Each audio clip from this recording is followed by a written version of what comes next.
오늘은 채워주시는 하나님이라는 제목으로 함께 말씀을 듣겠습니다.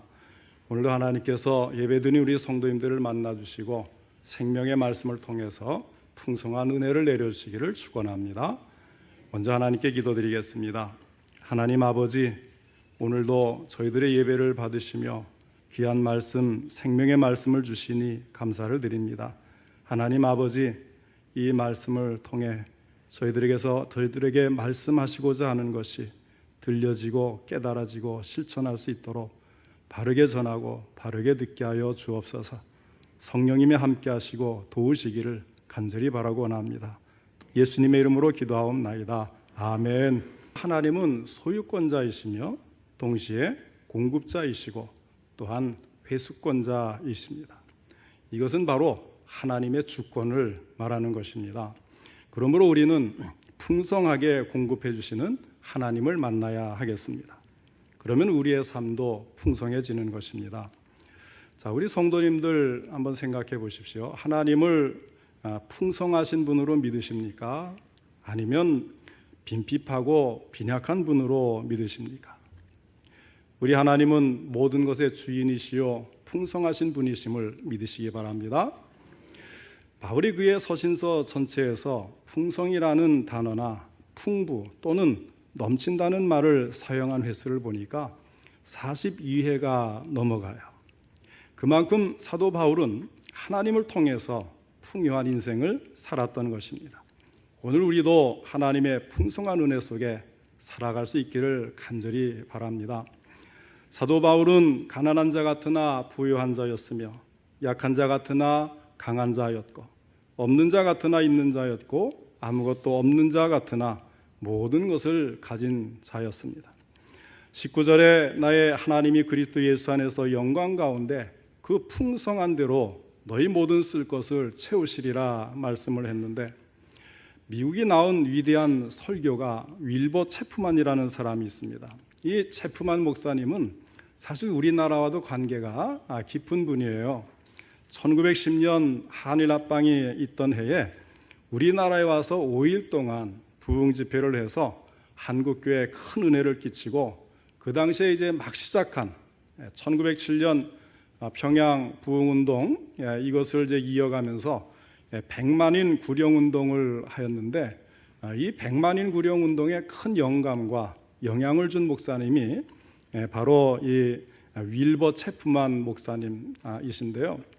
그분이 오늘 읽은 이 말씀 19절, 나의 하나님이 그리스도 예수 안에서 영광 가운데 그 풍성한 대로 너희 모든 쓸 것을 채우시리라 한 말씀은 하나님의 백지수표다.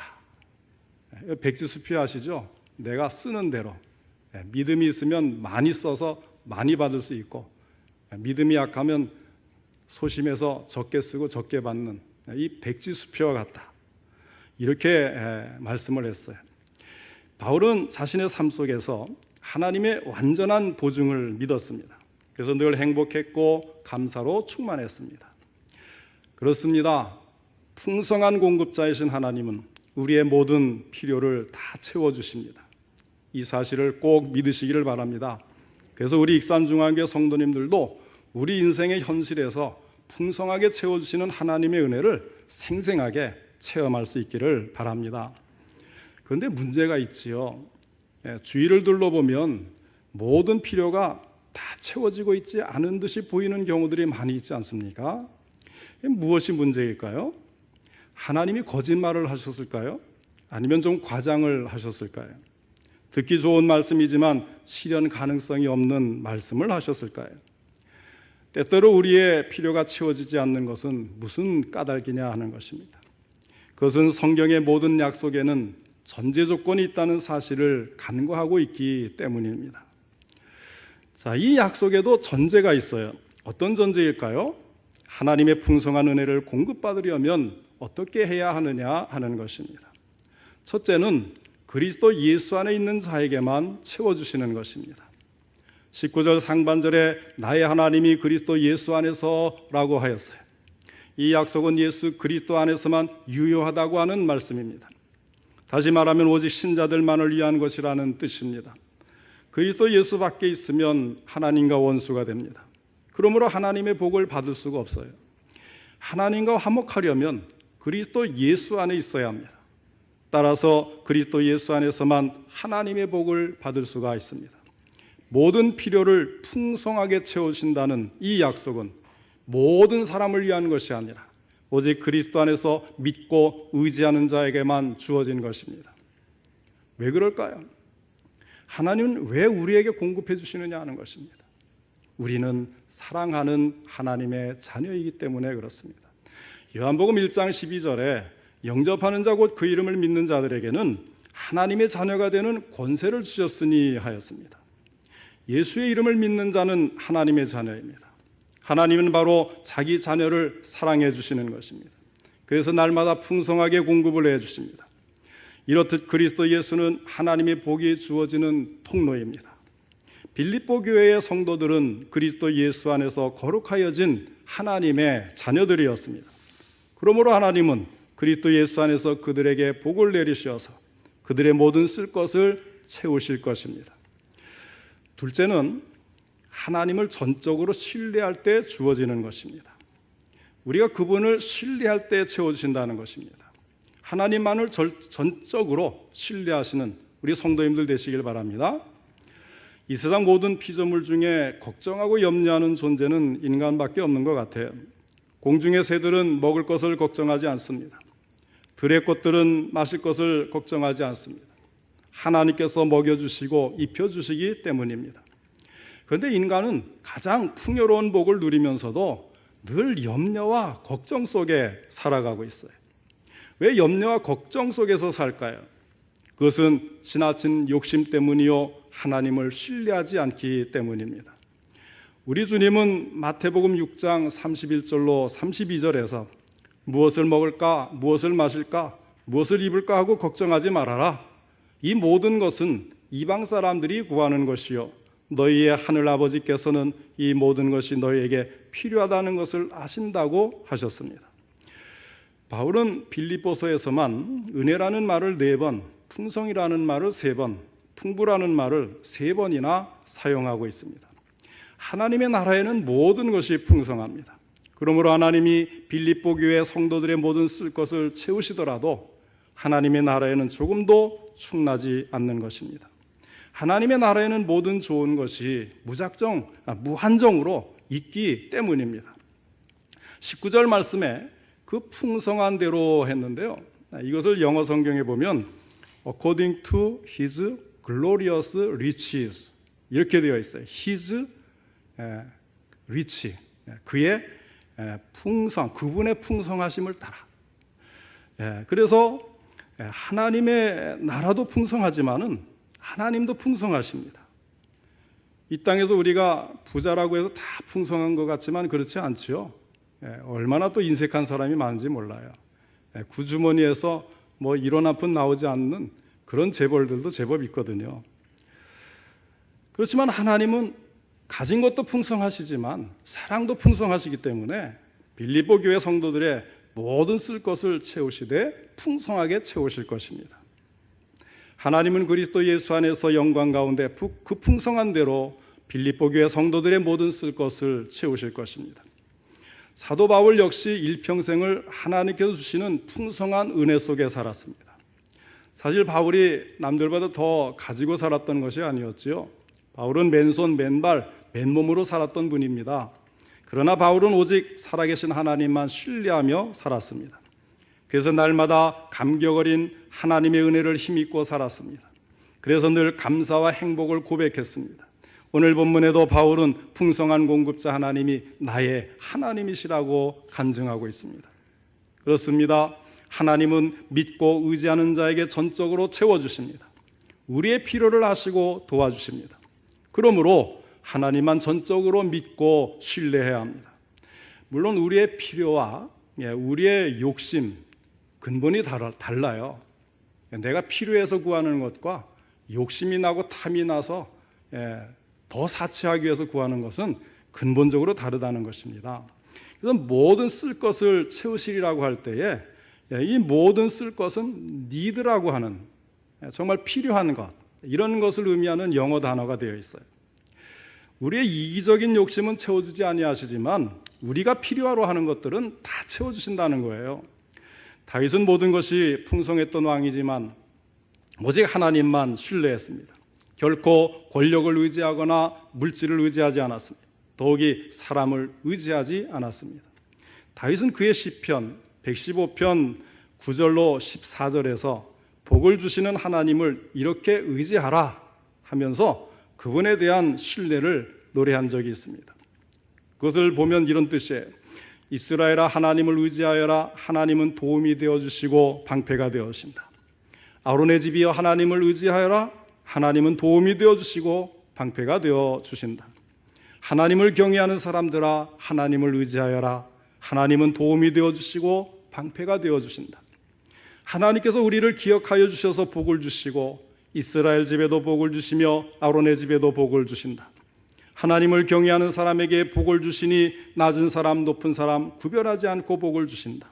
하나님께서 너희를 번창하게 하여 주시고 너희의 자손을 번창하게 하여 주시기를 원하노라. 이렇게 노래를 했습니다. 우리가 아무리 어려운 형편에 있다고 하더라도 오직 하나님만을 전적으로 신뢰하고 나아가면 반드시 주님은 큰 도움이 되어주시고 풍성한 은혜로 공급해 주실 줄로 믿으시기를 바랍니다. 그리고 세 번째는 구하는 자에게 주시는 복입니다. 야고보서 4장 2절에 우리가 얻지 못하면 하나님께 구하지 아니하기 때문이라 그랬어요. 하나님은 우리가 믿음으로 요청하기를 기다리고 계십니다. 하나님은 돕고 싶어 하세요. 주고 싶어 하세요. 그리고 우리가 믿고 구하면 응답해 주십니다. 마태복음 7장 8절에 구하는 이마다 받을 것이요 찾는 이는 찾아낼 것이요 두드리는 이에게는 열릴 것이니라고 하였습니다. 다시 말해서 구하면 주신다고 하는 확실한 약속인 것입니다. 이 약속을 믿는 자는 기도를 하게 되어 있어요. 사람들이 기도하지 않는 이유가 무엇일까요? 여러분 자신이 왜 기도하지 않는가 한번 생각해 보시기 바랍니다. 하나님을 사랑하지도 않고 하나님을 믿지도 않고 하나님께 기대하는 것도 없다면 기도할 이유가 없지 않겠어요?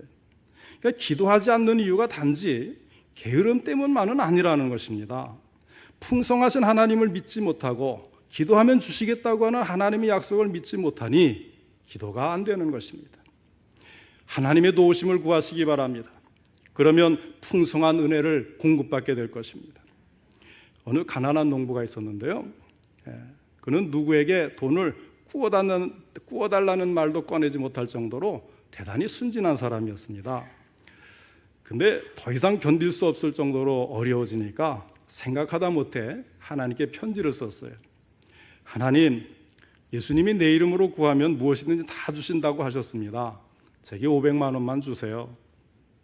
근데 막상 편지를 써놓고 보니까 이 편지를 어디에 보내야 될지를 알질 못하겠는 거예요. 그래서 고민하다가 나라에서 제일 높은 분이 대통령이니까 대통령 귀하하고 이제 써서 보내는 거예요.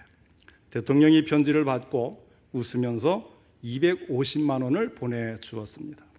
너무 기뻐서 하나님께 이렇게 말했어요. 하나님 감사합니다.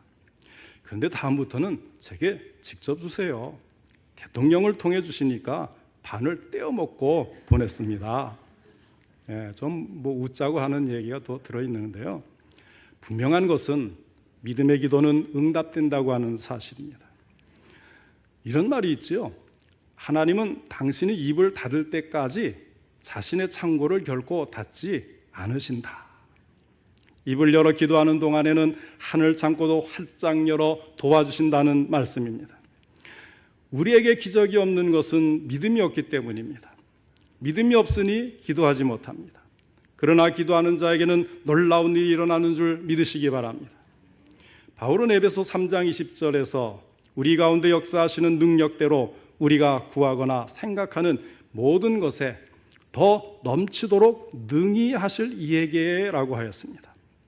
이 말씀은 우리 가운데서 역사하시는 능력을 따라 우리가 구하거나 생각하는 것 이상으로 더욱 넘치게 주실 수 있는 분이라는 뜻입니다.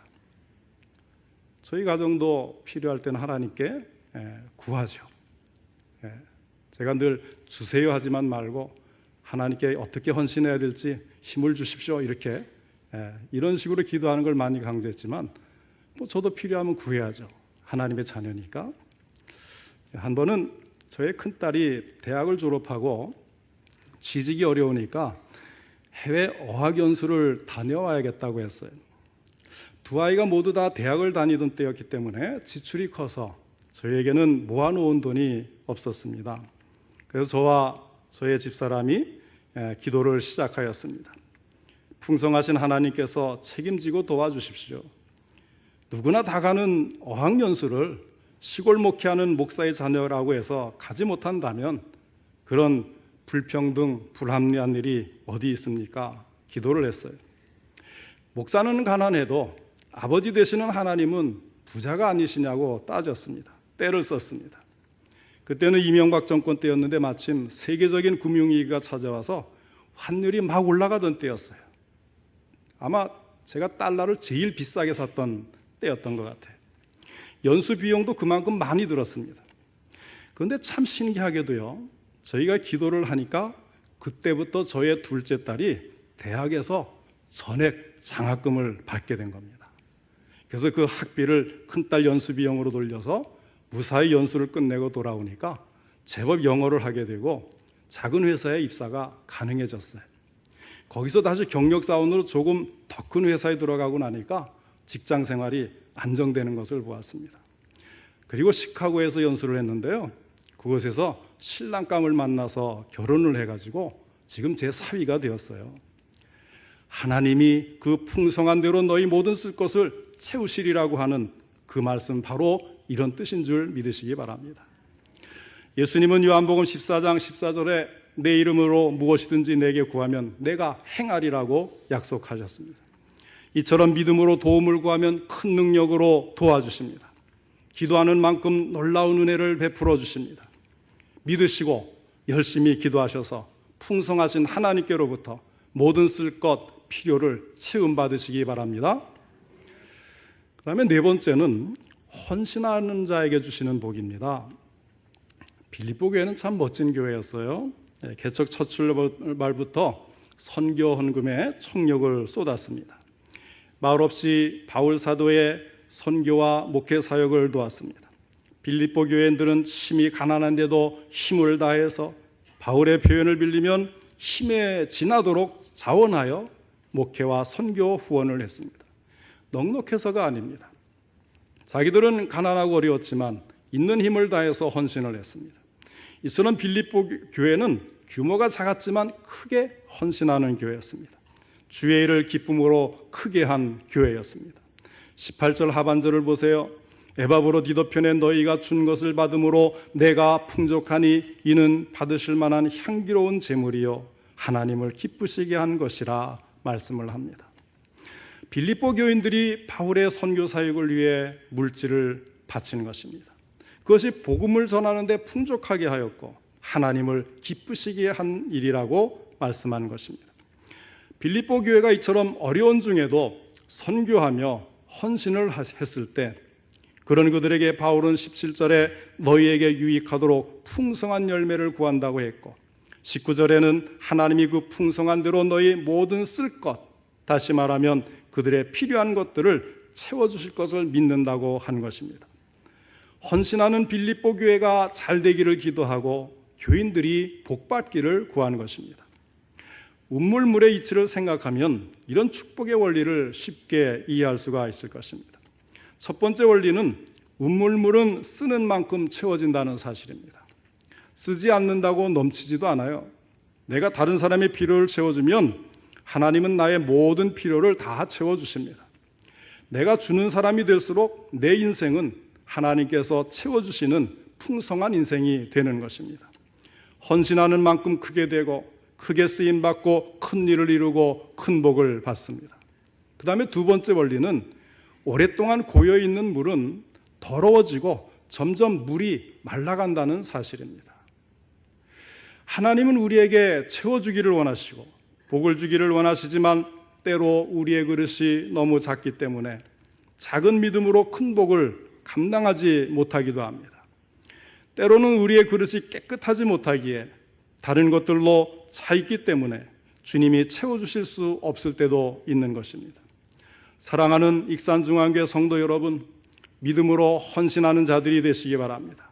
좋은 일이라면, 복된 것이라면 힘들어도 최선을 다해서 충성하시기를 바랍니다. 주님이 필요로 하시는 일이라면 힘써 감당하시기 바랍니다. 그러면 하나님께서 반드시 그 노고를 기억하실 것입니다. 우리 익산중앙교회가 주께 헌신하는 교회, 또 헌신하는 성도들이 될 수 있기를 바랍니다. 그래서 많은 사람들이 익산중앙교회는 잘 될 수밖에 없고 성도들은 복받을 수밖에 없다는 축복의 인정을 받을 수 있기를 바랍니다. 나의 하나님이 채우시리라. 하나님이 채워주셔야 합니다. 우리 인간이 아무리 몸부림쳐봐도 하나님이 돕지 않으시면 소용이 없어요. 내 경험, 내 지식, 내 삶의 환경만을 너무 믿지 마시기 바랍니다. 육신적 조건을 바라보고 의지하는 사람은 결코 헌신하지 않습니다. 우리 성도님들은 어떠한 상황 속에서도 하나님을 잃어버리지 마시기를 바랍니다. 모든 것을 다 잃어도 하나님만 계시면 되는 것입니다. 그분의 손길을 통하면 고침받고 회복되는 것입니다. 사랑하는 성도 여러분, 꼭 믿으시기를 바랍니다. 우리 하나님은 영광 가운데 그 풍성한 대로 공급하시는 분, 주시는 분이심을 믿어야 합니다. 무엇을 주십니까? 하나님은 이 세상을 사랑하셔서 독생자이신 예수님까지도 주셨습니다. 예수님을 주셨는데 그 무엇을 아끼겠느냐고 하면서 그 밖에 모든 것을 다 주십니다. 사실 지금 우리의 생명도 하나님이 주셨습니다. 이만큼 건강한 것도 하나님의 은혜입니다. 우리의 가정과 자녀도 하나님이 은혜로 함께 하셨습니다. 그러므로 이제부터는 그저 건강하고 돈 많이 벌고 잘 되는 것만 바라지 마시고 하나님의 영광을 위하여 선한 일을 하기 위하여 간절히 구하시기를 바랍니다. 전적으로 하나님만 신뢰하고 의지하시기를 바랍니다. 그리고 최선을 다해 충성하시기 바랍니다. 풍성한 공급자이신 하나님을 바라보고 어떤 현실 속에서도 전적으로 신뢰하는 믿음을 가지시기를 바랍니다. 오직 믿음으로 헌신하는 일꾼들에게 하나님은 반드시 풍성한 중에 필요한 것으로 넉넉하게 채워주신다고 하신 오늘 말씀을 꼭 믿고 붙드시며 축복받고 승리하는 우리 성도님들 다 되시기를 주님의 이름으로 축원합니다.